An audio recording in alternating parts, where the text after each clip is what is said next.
اور آج صبح کا جو حملہ ہوا ہے جو تقریباً 1 بجے وہاں پہ مشتا کا علاقہ ہے لدا،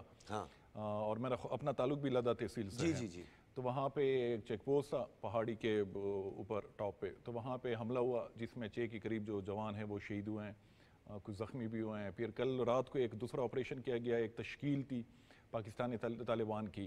جو احمدزئی وزیر کا علاقہ ہے وانا، تو وہاں پہ ایف سی کی طرف سے ان کو انگیج کیا گیا، جس میں 7 کے قریب جو رپورٹس آ رہی ہیں کہ وہ ٹارگٹ ہوئے ہیں، وہ ہلاک کیے گئے ہیں۔ تو وہاں پہ یعنی معاملات جو ہیں اگر ہم اس کو انالائز کر لیں تو قبائلی علاقے میں اور جو جنوبی پختونخوا ہے تو وہاں پہ حالات اچھا مجھے ٹیپو صاحب آپ نے بڑا ایک اہم نکتہ اٹھایا تھا، اور یہ بات سمجھانے کی بھی ضرورت ہے، سمجھنے کی بھی ضرورت ہے ہمارے دیکھنے والوں کے لیے بھی۔ آپ نے کہا کہ طالبان کے اندر ایسے دڑے موجود ہیں، کیونکہ ہم نے ہمیشہ دیکھا ہے کہ ہلمند اور کندھار جو ہے اس کا بڑا اچھا روابط رہے ہیں ماضی میں بھی۔ ملا عمر کی تحریک بھی کندھار سے شروع ہوئی تھی، اور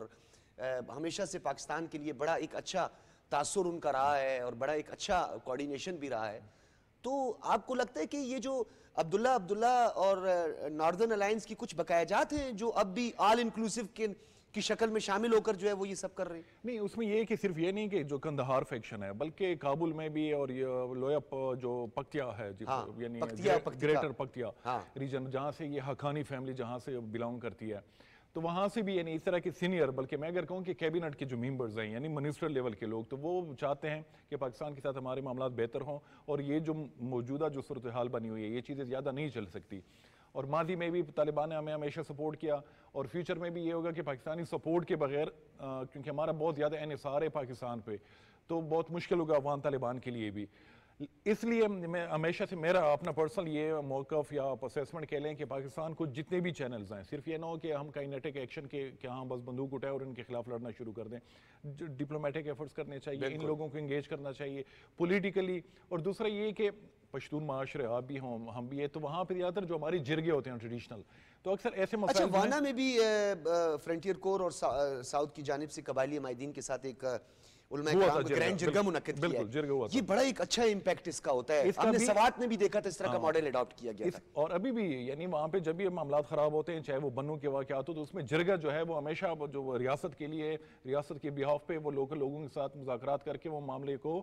ریزالو کرتے ہیں، اور اگر نہ ہو تو پھر لوئی جرگہ کی طرف، پھر اس کی طرف، اور افغانستان کے ساتھ بھی یعنی یہ صرف یہ نہ ہو کہ یہاں سے یعنی کے پی گورنمنٹ ہو یا فیڈرل گورنمنٹ کے لوگ ہوں یا ہمارے جو سیکیورٹی فورسز ہیں، بلکہ جو قبائلی عمائدین کے جرگے ہیں ان کو بھی موقع ملنا چاہیے کہ وہ اکراس دی بارڈر افغانستان میں جو جرگے ہیں کہ ان کے ساتھ وہ کر لیں، ان کو انگیج کر لیں، خاص کر اس میں جو سب سے ٹیپو آپ نہیں سمجھتے کہ ہماری چوائس رائٹ چوائس ہونی چاہیے جو ان کے سائیکی کو سمجھتے ہوں، یہ بہت ان ضروری ہے۔ کے مسائل کو؟ اب آپ جیسے محسود ٹرائب سے آپ کا تعلق ہے، اور ابھی آپ نے ریسنٹ ہاؤس تحصیل کا ذکر بھی کیا، میرا تعلق ہے، بہت سارے ایسے لوگ ہیں جو وہاں کی لینگویج سمجھتے ہیں، پنشیریوں کے مزاج کو سمجھتے ہیں، پشتونوں کے وہاں کے مزاج کو سمجھتے ہیں، وہاں کے بلوچوں کو اور پرشینز کے مزاج کو سمجھتے ہیں۔ رائٹ چوائس ہو تو وہ جا کے ایک امیج بلڈنگ کا کام کرے، وہ بہت ضروری ہے۔ یعنی افغانستان کے جو معاملات ہو وہ ایسے بندے کو ملنے چاہیے، چاہے وہ آفیشیل لیول پہ ہو چاہے پرائیویٹ کیپیسٹی میں آپ اسٹیٹ اس کو استعمال کریں، کہ وہ معاملات کو سمجھتا ہو، مقامی جو ایک انڈرسٹینڈنگ ہو، سائیکی ہو، مائنڈ سیٹ ہو، اس کو وہ سمجھتے ہوں۔ امریکہ جو ہے وہ کیوں ناکام ہوا؟ یعنی $2 ٹریلین سے زیادہ انہوں نے وہاں پہ خرچ کیے، ہزاروں ان کے فوجی مرے وہاں پہ، انہوں نے اشرف غنی کو، حامد کرزئی کو ہر طرح کی سپورٹ دی، پورے ایک آرمی وہاں پہ کڑی کر کے دی 3 لاکھ کی، جو ویل ایکوپڈ ان کا امریکن میرینز جو ہیں، جو انہوں نے ٹریننگ دی باقاعدہ، لیکن وہ ہم نے دیکھا کہ وہ آرمی 1-2 ہفتوں میں پورے افغانستان سے غائب ہو گئی۔ انہوں نے غیر فطری اتحادیوں کو اپنے ساتھ ملایا اور انڈیا کی ماں پر بہت کچھ وہاں پہ ایسا کیا جو بعد میں نقصان ہوا۔ تو اس کا یہی ہوا کہ امریکہ نے پیسے بھی خرچ کیے، اب خون بھی بہایا اپنا وہاں پہ، یعنی کرٹیسزم بھی، وہ ہیومن رائٹس وائلیشن بھی، ہر طرح کا انہوں نے اپنی وہ جو ایک سٹانس تھا وہ کمپرومائز کیا، لیکن جو مقامی مائنڈ سیٹ ہے، جو سائیکی ہے، ان کو وہ سمجھ نہیں پا رہے تھے، جس کی وجہ سے معاملات جو تھے وہ خراب ہوتے چلے گئے، اور پھر آخر میں ہم نے دیکھا کہ امریکہ بھاگ کے نکل گیا اور پورا افغانستان جو ہے وہ طالبان کی جولی میں ڈال کے چلے گئے۔ تو پاکستان کو بھی یعنی ان غلطیوں سے جو امریکہ نے کی، اشرف غنی نے کی، حامد کرزئی نے کی، ان سے سیکھنا چاہیے۔ جتنے بھی آپ کے پاس یعنی ہیں جو کارڈز ہوتے ہیں وہ آپ پاکستان کو استعمال کرنے چاہیے، چاہے وہ ٹریڈ کے حوالے سے ہو، چاہے وہ جرگے کے حوالے سے ہو، چاہے وہ جو ریلیجیس اسکالرز ہیں، جو ہمارے علماء کرام ہیں، یہ جو ایشو ہے اس میں ایک نظریاتی پہلو بہت پرومیننٹ ہے، اس میں اور وہ رائٹ ایکسٹریم ونگ جو ہے وہ جس کے بارے میں اس کے لیے ہمیں ایک تو اس کو استعمال کرنے چاہیے. یہاں پہ علماء کرام ہیں, ان کی طرف سے فتوے ہیں کہ پاکستان میں جہاد جو ہے وہ جائز نہیں ہے, تو ان لوگوں کو بھی انگیج کرنا چاہیے کہ ان لوگوں کو سمجھانے کی کوشش کریں کہ پاکستان ایک وہ ہے یہاں پہ, وہ جہاد جائز نہیں ہے یہاں پہ.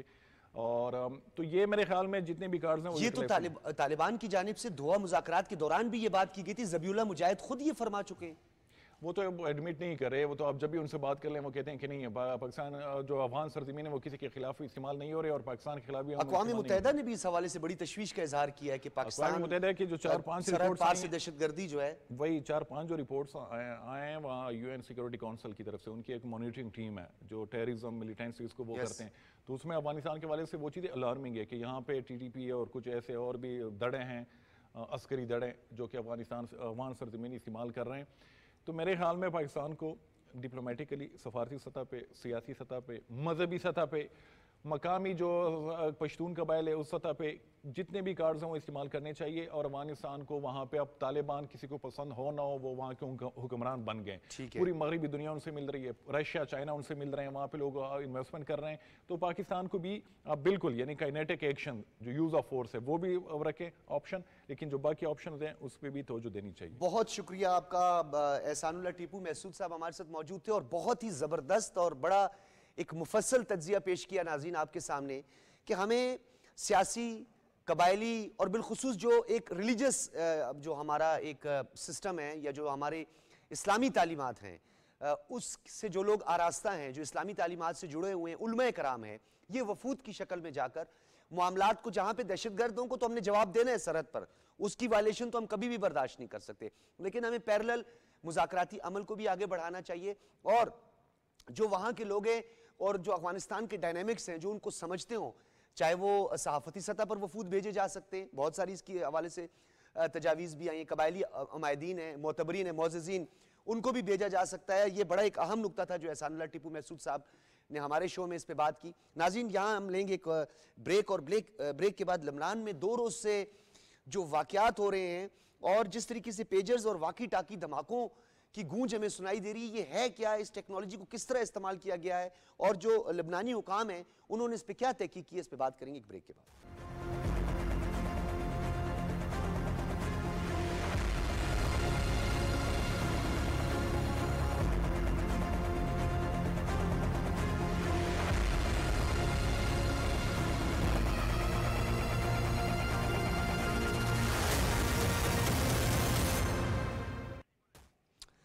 ویلکم بیک ناظرین. ٹیکٹیکل ویپنز کی بات کریں, جدید آلات کی بات کریں, یا ہم ویپن آف ماس ڈسٹرکشن کی بات کریں,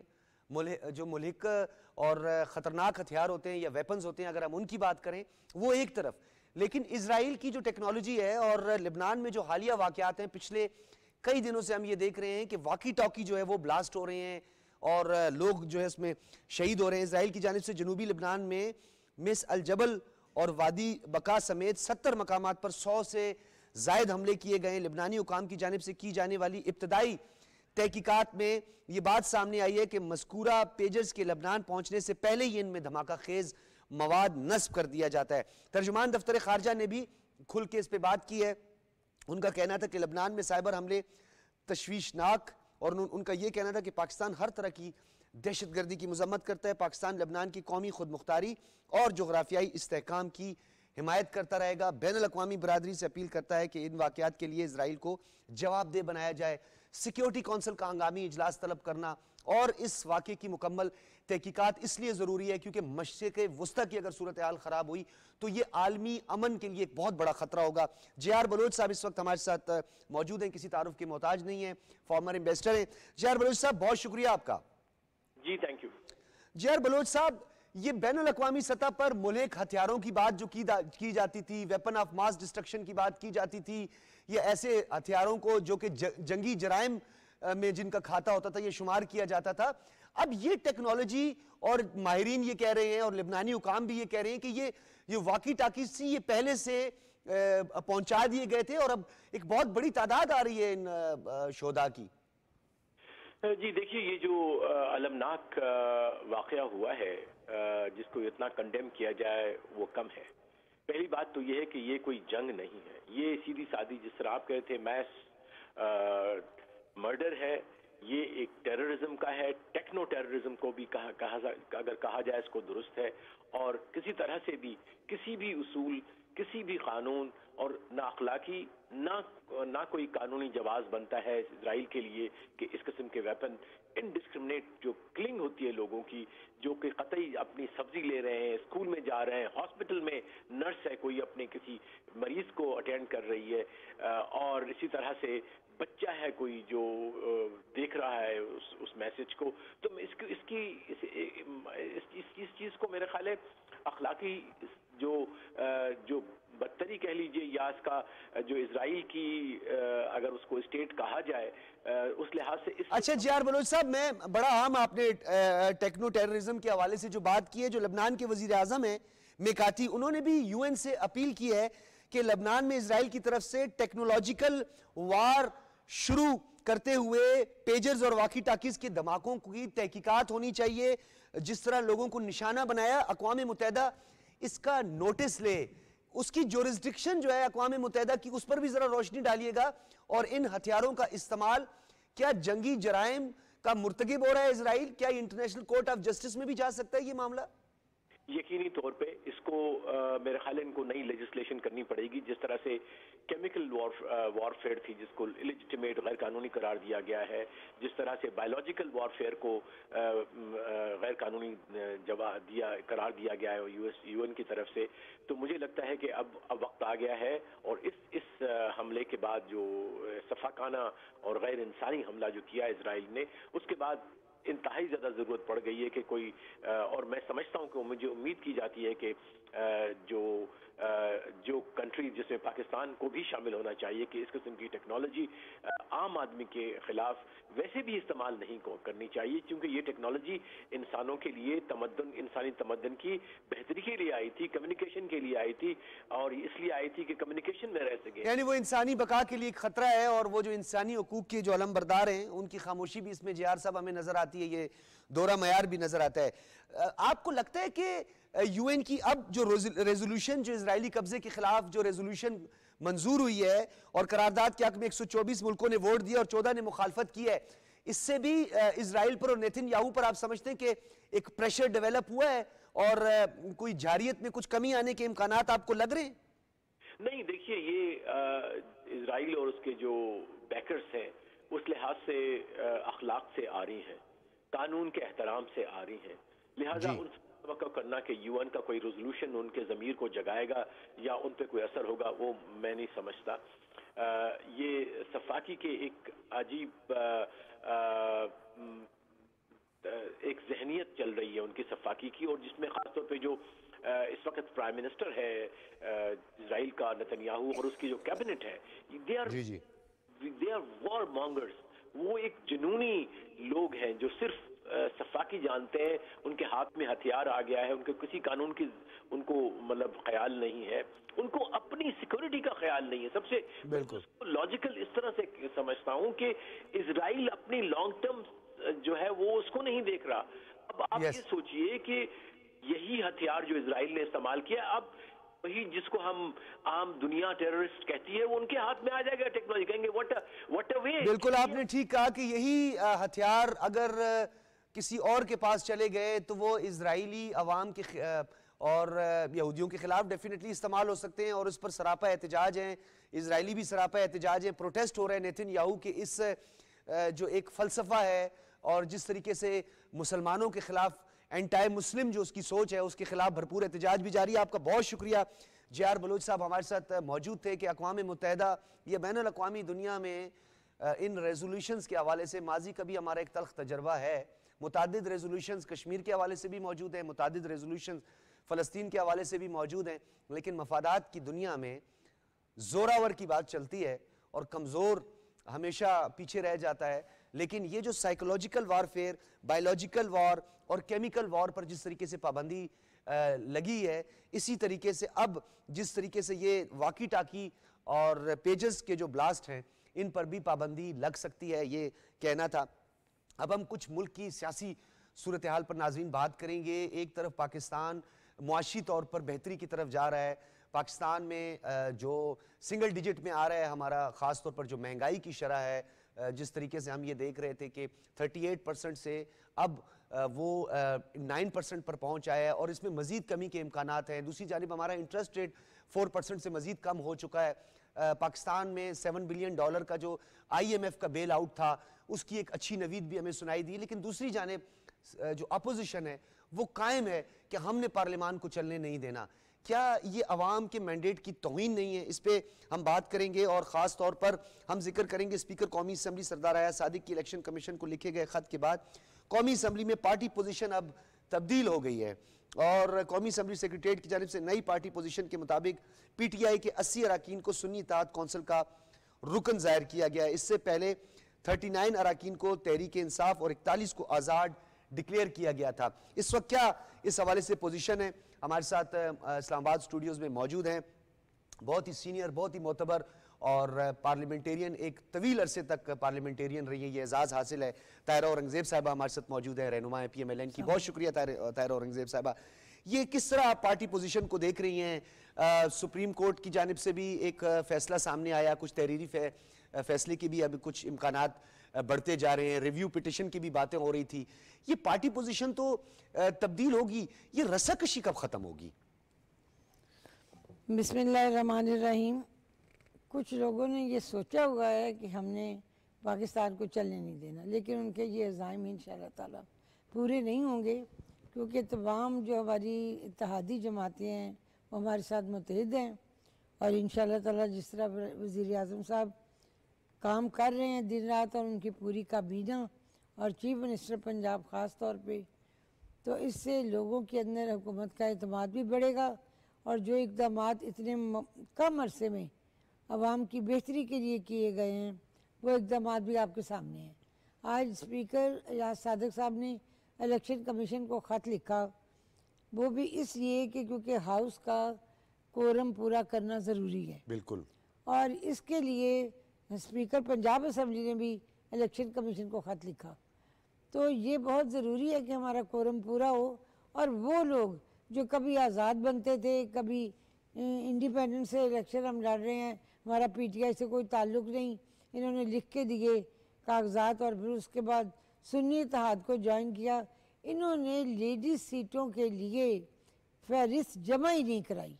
یہ فہرست الیکشن کمیشن میں سنی اتحاد کونسل نے بھی نہیں جمع کرائی. جب انہوں نے یہ جوائن کر لی اور نام دے دیا کہ ہم نے جی سنی اتحاد کونسل سے اب ہمارا تعلق ہے,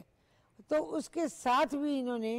عورتوں کی کوئی فہرست لیڈیز کی جمع الیکشن کمیشن میں نہیں کرائی. اور الیکشن کمیشن بار بار کہتا رہا, انہیں یہ کام کرنا کیوں پڑا, کیونکہ انہوں نے اپنی تحریک انصاف کے اندر انٹرا پارٹی الیکشن نہیں کروائے. اگر اور بار بار 2 سال تک کہتی رہی الیکشن کمیشن انہیں کہتا رہا کہ جی یہ آپ کے الیکشن ہیں, آپ کے ہونے چاہیے, انہوں نے اس پہ کوئی غور نہیں کیا. اب ایک وہ غلطی کی, بڑی بلنڈر ماری, خود کو یہ سیاسی جماعت کہتے ہیں. پھر انہوں نے کہا جی ہم تو سنی اتحاد میں ہیں, پھر خواتین کی فہرست جمع نہیں کرائی. اب کہتی ہیں جی یہ سیٹیں ہماری ہیں. مجھے وہ قانون سمجھ نہیں آتا کہ جس کے تحت یہ پارلیمنٹیرینز یہ کہتے ہیں کہ جی یہ سیٹیں ہماری ہیں. اس طرح سے نہیں ہوتا. سنی اتحاد کونسل کے سربراہ خود اپنی نشست جو ہے ان کا علیحدہ معاملہ پڑا ہوا ہے, انہوں نے خود کہا کہ ہم نے ڈیٹیل ہی جمع نہیں کروائی ہے. اور پھر خاص طور پر اقلیت کے حوالے سے بہت سارے سوالات کھڑے ہوتے ہیں. اقلیتی جو ممبرز ہیں, اسپیکر صاحب نے تو اس لیے کہا کیونکہ ہمارے ہاؤس کا کورم پورا ہوگا تو لیجسلیشن میں ہمیں آسانی ہوگی. 179 اب اس وقت آپ لوگوں کی جو پارٹی پوزیشن ہے 2/3 کے قریب اور پھر یہ لیجسلیشن کا عمل بھی بہت قریب ہے. تو میں کیونکہ یہ بڑا اہم ایک موضوع ہے, مولانا صاحب PDM میں آپ لوگوں کے ساتھ رہے ہیں. مولانا صاحب کے جو والد محترم ہیں مفتی محمود صاحب, انہوں نے بھی ہمیشہ آئین کی بالادستی کی ہمیشہ بات کی ہے. مولانا صاحب کہاں پہ آپ کو ڈیڈ لاک نظر آ رہا ہے؟ میں یاد دلاؤں, مولانا مفتی محمود صاحب جب PNA کی تحریک چلی تھی نا قومی اتحاد کی, تو اس میں بھی یہ ہمارے ساتھ. میں یہی آپ کو کہنا چاہتا, وہ تو آپ کے فطری اتحادی ہیں. ڈیڈ لاک کہاں پہ آ رہے ہیں آپ کو؟ آئینی کورٹس یا آئینی عدالتیں, تو وہ تو وقت کی اہم ضرورت ہے. پوری دنیا میں آئینی عدالتیں, دنیا میں 80 ممالک ایسے ہیں, 80 ملک ایسے ہیں جہاں آئینی عدالتیں موجود ہیں. تو پاکستان میں تو اس لیے آئینی عدالت کی بہت ضرورت ہے تاکہ لوگوں کے وہ مقدمات جو برس ہا برس سے فائلوں میں بند پڑے ہیں, جب فیصلہ آتا ہے تو ان کا انتقال ہو چکا ہوتا ہے یا بیچارے پھانسی پہ چڑھ چکے ہوتے ہیں, جب پتہ لگتا ہے یہ بے گناہ تھے, اس انصاف کا کیا فائدہ جب وہ بندہ مدعی موجود ہی نہ رہے. تو اس لیے ہم نے کہا کہ آئینی عدالت, یہ ویسے بھی ہمارا جو وفاقی جمہوریت تھا 2006 میں ہم نے سائن کیا محترمہ بے نظیر بھٹو شہید کے ساتھ محمد نواز شریف صاحب نے لندن میں, تو اس میں یہ شک تھی کہ ہم آئینی عدالتیں قائم کریں. اچھا, اس میں تو بڑی ڈیولپمنٹ بھی ہوئی ہے. صدر مملکت آصف علی زرداری نے پریکٹس اینڈ پروسیجر ترمیمی آرڈیننس پر بھی دستخط کر دیے ہیں. پریکٹس اینڈ پروسیجر ترمیمی آرڈیننس پر عمل درآمد بھی شروع ہو گیا. چیف جسٹس قاضی فائز عیسیٰ نے مقدمات مقرر کرنے کے لیے کمیٹی رکن کی نامزدگی بھی کر دی ہے. جسٹس امین الدین کمیٹی کا حصہ بن گئے. وفاقی وزیر اطلاعات عطاءاللہ تارڑ نے بتایا کہ آرڈیننس سے عدالتی عمل میں مزید شفافیت آئے گی. تو مولانا صاحب کو قائل کیا جانا چاہیے دیگر امور پر بھی کہ جہاں شفافیت کی بات ہو رہی ہے, لوگوں کے فنڈامنٹل رائٹس ہیں, ان کے بنیادی حقوق ہیں, یہ پینڈنسی جو پڑی ہوئی ہے اتنی بڑی, یعنی 60,000 کے قریب 55 سے 60,000 مقادمات ابھی تک پینڈنگ میں ہیں. تو مولانا صاحب تو ہمیشہ سے آئین کی بالادستی کی بات کرتے رہے. ہم نے مولانا صاحب کو یہ آفر بھی دی ہے کہ آپ کی جو کچھ سجیشنز ہیں اس مسودے کو پڑھنے کے بعد جو آپ بہتر سمجھتے ہیں آپ ہمیں بتائیں, وہ ہم شامل کر لیتے ہیں. اور جو آپ کو منظور نہیں ہے, آپ کو محسوس ہوتا ہے کہ یہ صحیح نہیں ہے, ہم ان کو دوبارہ ریویو کر لیں گے. مولانا صاحب نے کوئی بات, مجھے نہیں سمجھ آتی کہ وہ کس بات کی وجہ سے اس مسودے کے اوپر اپنی سجیشنز بھی نہیں دے رہے, کوئی چیز کا اعتراض بھی نہیں کر رہے, بس یہ پریس پہ کہہ رہے ہیں ہمیں یہ منظور نہیں. بھئی کوئی لاجک ہوتی ہے, کوئی بات ہوتی ہے. آپ افہام و تفہیم سے بیٹھے. جزوی رضامندی کی اطلاعات ہم تک پہنچی ہے کہ خواجہ آصف صاحب نے بڑی اچھی بات کہی کہ جن شکوں پہ یہ لوگ راضی ہیں چلیں وہ تو پاس کر لینا, اور جن پہ نہیں ہیں اس پہ مشاورت جاری رہنی چاہیے. بالکل ہو سکتی, تھوڑی بہت امینڈمنٹ ہو سکتی ہے. اور عطاءاللہ تارڑ صاحب نے بڑی اچھی بات کی کہ قانونی نکات جو ہوتے ہیں اس میں ایک ایک نکتے ماہرین بیٹھے ہوتے ہیں, ان کے ساتھ ان چیزوں کو تیار کیا جاتا ہے. اگر مولانا صاحب کے تحفظات ہیں تو اس میں کچھ امینڈ کیا جا سکتا ہے. مجھے تو یہ بھی بڑی حیرت ہوتی ہے کہ ابھی جو ہماری ترامیم تھی وہ کیبنٹ میں پاس نہیں ہوئی, ہاؤس میں لے نہیں ہوئی, اور انہوں نے جا کے سپریم کورٹ میں پٹیشن دائر کر دی کہ جی یہ پاس ہونا نہیں چاہیے, ہم اس کے خلاف ہیں. ابھی تو وہ لیکن کاز آف ایکشن جو ہے وہ بڑا میٹر کرتا ہے, کیونکہ یہ تو اعلیٰ عدالت ہے, وہی بہتر سمجھتی ہے, انہوں نے ہی فیصلہ کرنا ہے. لیکن جب تک کاز آف ایکشن نہیں ہوا تو تب تک تو یہ کیسے انہوں نے جا کے کر دی, یہ تو ان کی عقل کا دیوالیہ نکلا ہوا ہے. نہیں تو وہ عدالتوں میں تو اس سے بھی چلے گئے کہ جی کوئی ہمارے خان صاحب کا فوجی ٹرائل شروع نہ ہو جائے, جبکہ وہ خود فوجی ٹرائل کی 21ویں آئینی ترمیم میں سر فہرست تھے, آگے تھے. اور یہ وہ لوگ ہیں آرڈیننس کے جنہوں نے 37 کے قریب آرڈیننس ایک دن میں پاس کیے, اور جمعے والے دن نماز سارے لوگ نماز پڑھیں گے, اسی پیچھے آرڈیننس ہو رہے سی. اور یہ اب مجھے سمجھ نہیں آتی کہ یہ کیا ان کے مسائل ہیں. اور افہام و تفہیم ہم چاہتے ہیں, صرف مولانا صاحب نہیں بلکہ انہوں نے یہ کہا تھا کہ پی ٹی آئی والوں کے ساتھ بھی میں بات چیت کروں گا, انہوں نے یہ بھی الفاظ کہے. تو ہم تو خود چاہتے ہیں کہ پی ٹی آئی والے بھی اپنی سجیشنز دیں تاکہ ہمیں پتہ لگے ان کے کیا خیالات ہیں اور یہ کس طرح سے ہم نے پاس کرنے کے لیے ان کو ساتھ لے کے چلیں. اچھا, ایک تو سیاست ہے طاہرہ اورنگزیب صاحبہ, آپ نے بڑے نشیب و فراز دیکھے ہیں پاکستان کی جو سیاست ہے اس میں. دیکھیں آپ ہمارے لیے بڑی قابل احترام ہیں اور آپ پارلیمنٹیرین بھی آپ کی بڑی عزت کرتے ہیں. پیپلز پارٹی کو 5 اور جے یو آئی کو 3 مخصوص نشستیں ملنے کے بڑے واضح اور بڑے قوی امکانات اب دکھائی دے رہے ہیں. تو اب تو سمجھ جانا چاہیے نا, دیکھیے مفاد بھی ڈیفینیٹلی سیاسی مفاد سیاسی جماعتوں کو ہوتا ہے, بھلے وہ کبوتر کی طرح آنکھیں بند کر لیں, لیکن اگر ان کو ریزرو سیٹیں مل رہی ہیں تو میرے خیال میں اس پہ کوئی رد عمل نہیں آنا چاہیے. نہیں بالکل نہیں آنا چاہیے, جبکہ وہ قصوروار خود ہیں. سب سے پہلے انٹرا پارٹی الیکشن نہیں کرائی, پھر خواتین کی فہرست جمع نہیں کرائی الیکشن کمیشن میں. اب وہ کلیم کیسے کرتے ہیں, اس بات کی مجھے سمجھ نہیں آتی. انہیں ہوش کے روخے لینے چاہیے, پتہ ہونا چاہیے یہ چیزیں ساری پہلے پلان کر کے کی جاتی ہے, اور وہ خود کو ایک بہت بڑی سیاسی جماعت کے علمبردار کہتے ہیں. تو یہ اس طرح سے تو سیاسی جماعتوں کے کام نہیں ہوتے. وہ لیڈیز کی, اقلیتوں کی, اسپیشل سیٹس کی تمام فہرست اکٹھی جمع کروائی جاتی ہے. اچھا, 2 کسٹوڈین جو ہیں انہوں نے الیکشن کمیشن کو خط لکھا ہے کہ ہمارا تو دونوں کسٹوڈینز جو ہیں ان کے استحقاق بھی ہے اور ڈیفینیٹلی انہوں نے پورا ہاؤس چلانا ہوتا ہے. تو الیکشن کمیشن ایک آئینی ادارہ ہے تو وہ تو پابند بھی ہے. نہیں, یہ بڑی دیر سے سیٹیں خالی پڑی ہیں, ہاں, جو کہ پارلیمنٹ کے اندر ان لوگوں کو آنا چاہیے ان سیٹوں پہ. بالکل آنا چاہیے, بھلے وہ کسی پارٹی کی ہو لیکن آنا چاہیے. اچھا, مخصوص نشستوں کے حوالے سے جمہوری عمل پارلیمنٹ کی خود مختاری اور ہمارے جمہوری نظام کی بنیاد ہے, یہ اسپیکر پنجاب اسمبلی نے کہا ہے. تو یہ جو بار بار سیاسی جماعتوں کی جانب سے جو یہ دعویٰ کیا جاتا ہے کہ ہم تو پاکستان کی سالمیت، خود مختاری اور آئین کی بالادستی کی جنگ لڑ رہے ہیں، تو یہ آئین کے ساتھ مذاق نہیں ہو رہا پھر؟ یہ جو امینڈمنٹس آ رہی ہیں یہ پارلیمنٹ کا کام ہے، اور یہ 25 ترامیم اگر اس کانسٹیٹیوشن میں ہو چکی ہے تو یہ 26 بھی ہیں، 25 میں غالباً ہوتی جب ہم نے فاٹا کو ضم کیا تھا، تو یہ 26 بھی ہیں، تو یہ ایک آئینی ترمیم ہی تو ہے۔ پارلیمنٹ کا کام ہے قانون سازی، قانون بنانے، ان میں یہ کوئی قرآنی صحیفے نہیں ہوتے، یہ ہم ہی لوگوں لیجسلیٹرز کا کام ہی لیجسلیشن کرنا ہے۔ تو پھر مجھے سمجھ نہیں آتی یہ کیا چاہتے ہیں کہ یہ جس طرح سے انتشار ملک کے اندر پھیلانا چاہتے ہیں، کیا پارلیمنٹ کے اندر بھی اسی طرح یہ کریں گے؟ 4 سال انہوں نے کچھ نہیں کیا، جو گزشتہ 4 سال گزرے، چور چور ڈاکو ڈاکو چور چور ڈاکو چورن یہی ہے نا، اور کیا چورن دینا ہے؟ دیکھیں پرفارمنس نہیں ہے نا، دیکھیں طاہرہ اورنگزیب صاحبہ جب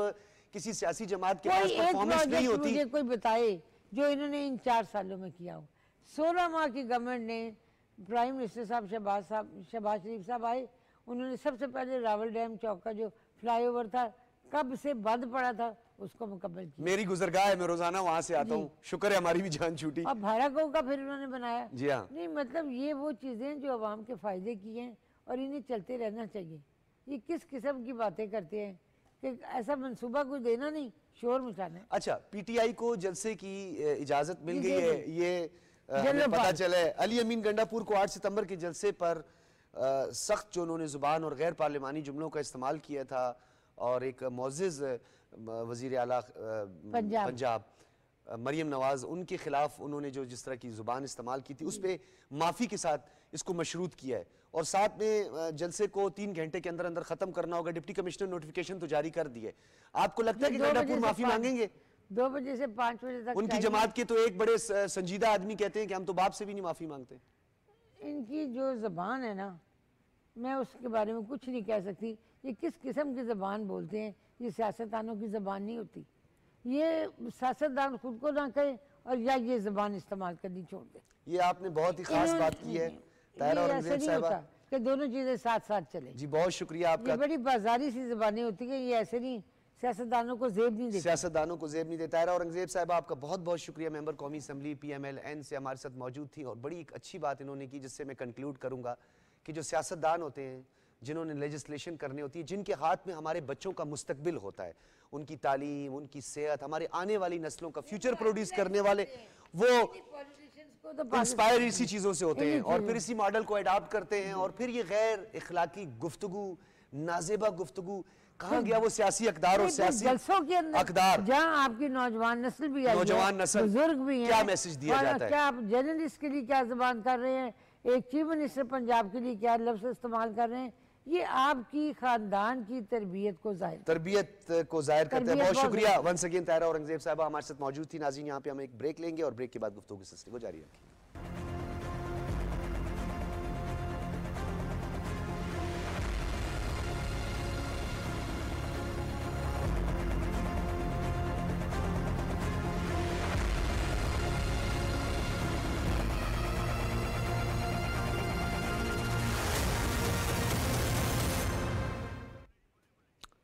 ویلکم بیک ناظرین، ہم ان مخصوص نشستوں کی بات کر رہے تھے الیکشن ایکٹ پر عمل درآمد کی صورت میں 23 مخصوص نشستیں نون لیگ، پیپلز پارٹی اور جے یو آئی کو ملیں گی، مسلم لیگ نین کو 15، پیپلز پارٹی کو 5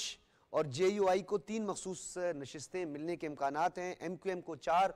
نشستیں ملنے کے امکانات ہیں، اور یہ جو کسٹوڈینز ہیں، یعنی ہمارا جو سپریم قومی اسمبلی ہے، اس کے ساتھ ساتھ پنجاب اسمبلی کے اسپیکر، انہوں نے بھی لکھ دیا، اور اسپیکر سندھ اسمبلی اویس قادر شاہ نے بھی الیکشن کمیشن کو خط لکھ دیا، جس کا متن سامنے آیا ہے۔ اس کے مطابق ترمیم شدہ الیکشن ایکٹ نافذ العمل ہے، اور الیکشن کمیشن کی قانونی ذمہ داری ہے کہ پارلیمان کی قانون سازی کا احترام کرے۔ یعنی اب 3 کسٹوڈینز جو ہیں انہوں نے بھی لکھا ہے، لیکن خیبر پختونخوا کے اسپیکر بابر سلیم سواتی نے چیف الیکشن کمشنر سے مطالبہ کیا کہ وہ سپریم کورٹ کے فیصلے کی روشنی میں مخصوص نشستیں الاٹ کرے۔ لیکن دوسری جانب یہ 3 کسٹوڈینز قومی اسمبلی کے اسپیکر ہیں، سندھ اسمبلی کے اسپیکر ہیں، اور پنجاب اسمبلی کے اسپیکر ہیں۔ اس پر ہم بات کریں گے، ہمارے ساتھ موجود ہیں سبین غوری اور ڈاکٹر شازیہ سمرو، آپ دونوں اراکین اسمبلی ہیں قومی اسمبلی کی، اور مخصوص نشستوں کے حوالے سے آپ سے بات کریں گے۔ سبین، میں آپ کی طرف آؤں گا، یہ بتائیے گا کہ کس طرح دیکھ رہی ہیں آپ کہ لیجسلیشن کرنا یا قانون سازی کرنا یہ پارلیمان کا کام ہے، اور کسٹوڈینز آف دا ہاؤس جو ہیں انہوں نے یہی خط الیکشن کمیشن کو لکھا ہے جو کہ ایک آئینی اور خود مختار ادارہ بھی ہے، لیکن اس نے جو قانون سازی ہے اس کا احترام کرنا ہے، یہ خط کا متن بھی آیا ہے اسپیکر سندھ اسمبلی کا۔ جی بالکل ایسے ہی ہے سجاد، بات یہ ہے کہ ظاہر سی بات ہے جو پارلیمنٹیرینز ہیں ان کا کام ہے لیجسلیشن، اور قومی اسمبلی جو ہے ایوان بالا اس کی بھی اپنی ایک اہمیت ہے، اور جو اس کا ایکٹ ہے وہ سپریم ہے۔ اگر ایکٹ کے تھرو کوئی چیز جو ہے وہ آپ امینڈ کرتے ہیں اور اس کو قانون کا حصہ بناتے ہیں تو میرے خیال میں تمام اداروں کو آئین کے مطابق اس کو فالو کرنا جو ہے وہ لازمی ہے۔ تو اسی حوالے سے اسپیکر صاحب نے ایک خط لکھا ہے الیکشن کمیشن کو، کیونکہ جب یہ فیصلہ آیا تھا اس کے بعد 7 اگست کو جو ہے وہ ایکٹ کے تھرو ایک امینڈمنٹ کی گئی ہے جس کے حساب سے کوئی بھی جماعت جو ہے جس نے اپنی فہرستیں جمع نہ کرائی ہوں، جیسا کہ آپ کے علم میں ہوگا کہ جب بھی جو ہے وہ پیپرز جمع ہوتے ہیں، نامینیشن فائل ہوتی ہیں، تو تمام جماعتیں اپنی مخصوص نشستوں کی، چاہے وہ اقلیت کی ہوں چاہے وہ خواتین کی مخصوص نشستیں ہوں، اس کی فہرستیں بھی ساتھ ہی ساتھ جمع کرا دیتی ہیں، اور جو بعد میں انچینجبل ہوتی ہیں اور اسی میں جو ہے وہ پھر اس کی جو نمبرنگ ہوتی ہے اس کے حساب سے سیٹیں الاٹ کی جاتی ہیں۔ تو ایک تو اس ایکٹ کے حساب سے جو ہے وہ آپ کسی اور کو جس نے فہرستیں جمع نہ کرائی ہوں، ایسی کوئی بھی سیاسی جماعت جو ہے وہ سیٹیں حاصل کرنے کے لیے جو ہے وہ ممکن نہیں ہے اب اس کے لیے۔ ساتھ ہی ساتھ جو ہے وہ جب ہم پیپرز اپنے نامینیشن فائل کرتے ہیں تو ہم جو ہے وہ ایک بیان حلفی جمع کراتے ہیں، اور تمام لوگوں پہ وہ لازمی ہوتا ہے، اس کے بغیر آپ کے پیپرز جو ہیں یا آپ کے نامینیشن فائل نہیں ہوتی ہے۔ تو اس ایکٹ کے تحت اس میں بھی یہ چیز مینشن کی گئی ہے کہ کوئی بھی جماعت جو ہے یا کوئی بھی رکن جو ہے وہ 2 دفعہ بیان حلفی جمع نہیں کرا سکتا، نہیں ظاہر سی کروا بات ہے سکتا، وہ بیان بالکل۔ حلفی ہے، تو ایک دفعہ وہ جمع کرا چکے ہیں اور ایک پارٹی میں داخل اچھا ہو چکے ہیں، اس کو یہ اس بتائیے کے لیے گا اپنی سبین، جی یہ بتائیے گا کہ سپریم کورٹ کا تفصیلی فیصلہ جو ہے وہ بھی جاری ہو سکتا ہے، اس کی بھی بات ہو رہی ہے، بازگشت ہے، ریویو پیٹیشن کے حوالے سے بھی بات کی جاتی ہے، لیکن جو امینڈمنٹس ہوئی ہیں اس سے پہلے جو امینڈمنٹس ہوئی ہیں اس حوالے سے بھی کچھ معاملات ایسے ہیں جن کے بارے میں یہ کہا جا رہا ہے کہ وہ بھی عدالت عظمیٰ تک جا سکتے ہیں، سپریم کورٹ تک جا سکتے ہیں، لیکن جو میرا نقطہ ہے وہ یہ ہے کہ کیا اس کی ایگزیکیوشن جو ہے وہ آپ کو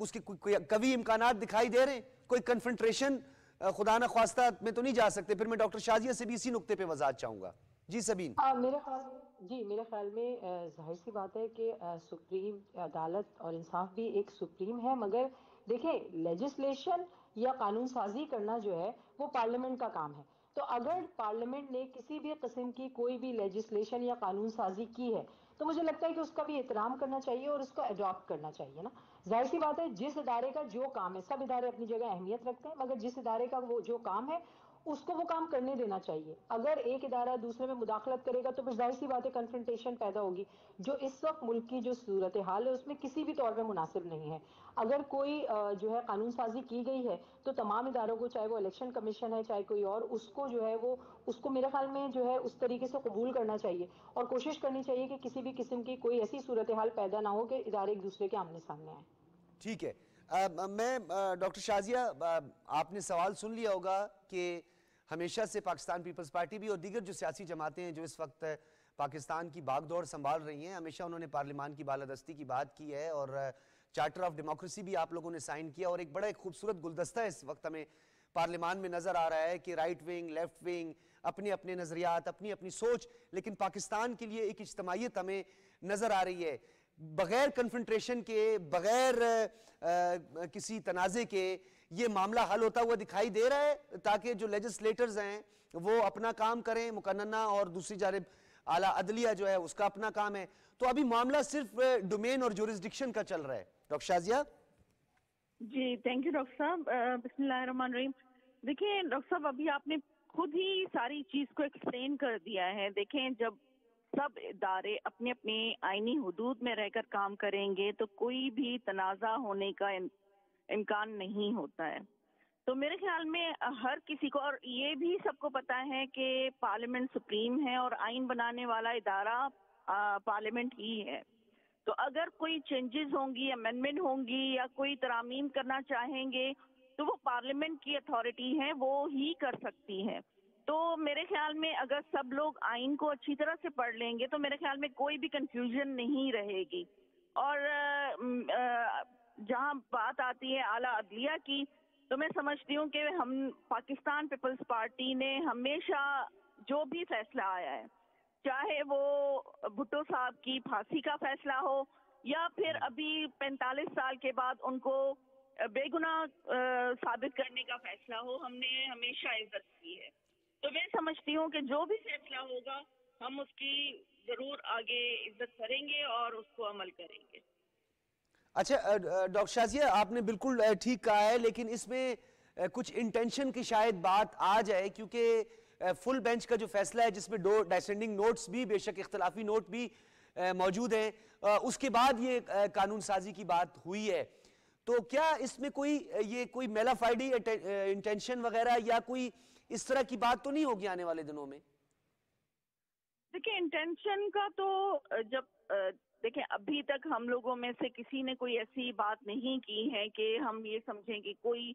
غلط انٹینشن سے کوئی کام کر رہا ہے. ہاں فیصلہ آنے دیں، جب فیصلہ آئے گا اس کے اکارڈنگلی ہی بات ہوگی. یہ قبل وقت ہوگا کہ ہم کوئی بات پہلے سے ہی اپنی ایک بات کر لیں اور اس پہ جو ہے ہو سکتا ہے وہ فیصلہ نہ ہو جو ہم نے انٹینشن کریٹ کی ہوئی ہے، فیصلہ اس کے اگینسٹ ہو، اور ہو سکتا ہے جو غلط ایک پہلے ہی میں یہ بات کلیئر کرنا چاہوں کہ ایک آئینی ترامیم کے اوپر شبہات جو ہے، شکوک اور شبہات جو ہے وہ پہلے سے ہی مائنڈ میں چل رہے ہیں لوگوں کے،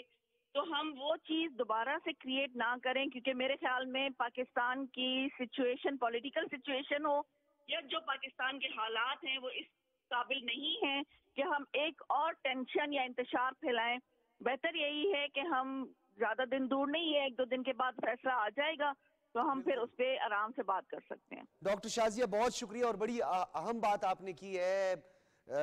بالکل آپ نے ٹھیک کہا ہے. سبین میں چاہوں گا اسے ذرا کنکلوڈ کیجئے گا. ڈاکٹر شازیہ نے بڑی اچھی بات کی. تو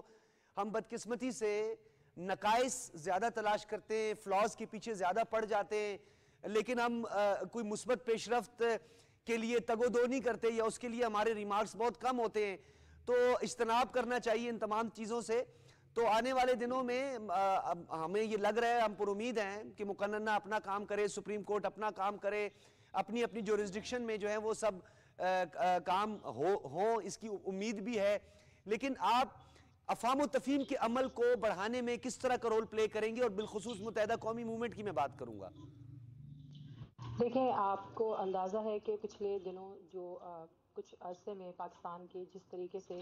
تیزی سے جو ہے بدلتی ہوئی صورتحال ہے اور بڑی مشکل سے اس کو کنٹرول کیا گیا ہے، اور پچھلے 6 مہینے میں جو اتحادی جماعتیں انہوں نے پوری کوشش کی ہے کہ حکومت کو سپورٹ کیا جائے. تو میرے خیال میں جو بھی ادارے ہیں ایک تو ان کو اپنا کام کرنے دینا چاہیے. اگر کوئی آئین قانون بنایا گیا ہے تو اس کے اوپر عمل کرنے دینا چاہیے. کسی کی بھی پہلے سے میلیفائڈ انٹینشنز تو آپ نہیں مارک کر سکتے نا. میرے خیال میں اس میں بہتر اسی بات کی ہے کہ ہر کوئی اپنا اپنا کام کرے اور دوسرے ہر ادارہ جو ہے نا وہ اپنی لمٹس جو ہے نا وہ اس کے اندر رہ کے کام کرے. ابھی ہمارے پاس ہو یہ رہا ہے کہ ہر کوئی جو ہے وہ دوسرے کے کام میں مداخلت کر رہا ہے. اور یہ بات میں دوبارہ دہرانا چاہوں گی کہ ظاہر سی بات ہے ایوان بالا جو ہے اس کا کام ہی لیجسلیشن ہے. تو اگر انہوں نے کوئی لیجسلیشن کہی ہے تو میلافائڈ انٹینشنز ہی تلاش کرنا. جیسا کہ آپ کو پتا ہے کہ اس وقت اپوزیشن کی جماعتیں جو ہیں وہ کسی بھی قسم کی جو ہے وہ اسی ٹرم کا استعمال کرے گی اور کر بھی رہی ہے کہ اس میں ایک میلافائڈ انٹینشن دوسرا ان کا تو کہنا یہ ہے کہ جی بالکل وہ یہ کہتے ہیں کہ اگر آپ جو ہے وہ ابھی ہم آپ کے ساتھ بیٹھنے کے لیے تیار ہیں، آپ جو ہے وہ ہمارے بانی کو باہر نکالیں. تو اس طریقے کی جو ہے وہ باتیں کرنا یا چیزوں کو اس طریقے سے ملائن کرنا، میرے خیال میں کسی طریقے سے بھی اس وقت نہ ملک اس کا متحمل ہے نہ ہم لوگ اس کے متحمل ہیں. اور تھوڑا سا جو ہے وہ اپوزیشن کی جماعتوں کو بہت شکریہ آپ کا بہت شکریہ. ممبر قومی اسمبلی متحدہ قومی موومنٹ سے ہمارے ساتھ موجود ہیں کہ پاکستان اس کا متحمل نہیں ہو سکتا. اور ناظرین، کیونکہ پاکستان میں جو قداور شخصیات ہیں، ایوان بالا کی جو نمائندگی کر رہے ہیں، جو ہاؤس آف فیڈریشن کی نمائندگی کر رہے ہیں، کسٹوڈین آف دا ہاؤس ہیں، بڑا اچھا رول پلے کر رہے ہیں. اور اس وقت ہمیں نظر بھی آ رہا ہے اسپیکر ایاز صادق نے جس جواں مردی کا مظاہرہ کرتے ہوئے پارلیمان کو بہتر بنانے کے لیے اس کے استحقاق، اس کے اندر جو قوانین ہیں اور خاص طور پر پارلیمانی روایات کو برقرار کرنے کے لیے جو کمیٹی قائم کی، وہ بڑا اچھا جیسچر تھا. پھر جس طریقے سے انہوں نے مختلف ایسے فیصلے کیے جس سے تمام جو اپوزیشن ہیں ان کو بھی اس کا بڑے پازیٹیو جیسچر تھا. Deputy chairman senate Saidal Khan ناصر کا ذکر ہم کریں گے. انہوں نے مسلم لیگ نون کے رہنما خواجہ سعد رفیق سے بڑی ایک اہم ملاقات کی ہے اور ان کی خوش دامن کے انتقال پر افسوس کا اظہار کیا, کیونکہ سیدال خان ناصر صاحب جو ہیں ان کی خوش دامن کا پچھلے دنوں انتقال ہوا تھا اور دونوں رہنماؤں نے ملک کی سیاسی اور اقتصادی صورتحال پر بھی گفتگو کی ہے. Deputy chairman senator Saidal Khan ناصر نے کہا ہے کہ ملک کی معاشی, سیاسی اور سماجی حالات کو بہتر بنانے کے لیے تمام سیاسی جماعتوں اور اسٹیک ہولڈرز کا فرض بنتا ہے کہ وہ ملک کے مفاد اور عوام کے ریلیف دینے کے لیے ایک صفحے پر اکٹھے ہوں. یہ بڑا ایک اہم نکتہ ہے. اجتماعی مفادات کو تحفظ دینے کے لیے, عوام کو ریلیف پہنچانے کے لیے کہ اتحاد و اتفاق کا جو عمل ہے اس کو آگے بڑھانا چاہیے اور انہوں نے یکجہتی کی بات کی ہے, مشترکہ لائے عمل اپنانے کی ضرورت پر زور دیا ہے. Deputy chairman senate Saidal Khan ناصر نے سیاسی جماعتوں کو ملک اور عوام کی ترقی اور خوشحالی کے لیے موجودہ حکومت کا ساتھ دینا چاہیے اور ساتھ میں انہوں نے بڑی ایک اہم بات کی ہے سیدال خان ناصر نے کہ ایوان بالا جو ہاؤس آف فیڈریشن ہے جس میں تمام اکائیوں کو یکساں نمائندگی حاصل ہے اور ملک میں کے مفاد کے بہترین مفاد کے لیے مؤثر قانون سازی کا عمل آگے بڑھایا جائے. یعنی انہوں نے لیجسلیشن کے حوالے سے تمام تر تعاون کا یقین دلایا ہے کیونکہ جو ایوان بالا ہے ڈیفینیٹلی سپیریئر ہے, قانون سازی ہونی ہے اور اس قانون سازی کے عمل میں ایوان بالا کو نظر انداز نہیں کیا جا سکتا اور ہاؤس آف فیڈریشن مضبوط اکائیوں کے لیے ایک اسٹرانگ یعنی صوبوں کی مشاورت کے لیے اور ان کے لیے جو ایوان بالا کا جو رول ہے ہاؤس آف فیڈریشن کا اس میں انہوں نے اس بھرپور نمائندگی کا ذکر بھی کیا ہے, ایکویلٹی کا بھی ذکر کیا ہے کہ وہ بھی وقت کی اہم ضرورت ہے. ناظرین گفتگو کو یہاں پہ اختتام کی جانب بڑھاتے ہیں. پروگرام نیوز نائٹ کا فیڈ بیک ضرور دیجیے گا. اجازت دیجیے, اللہ حافظ.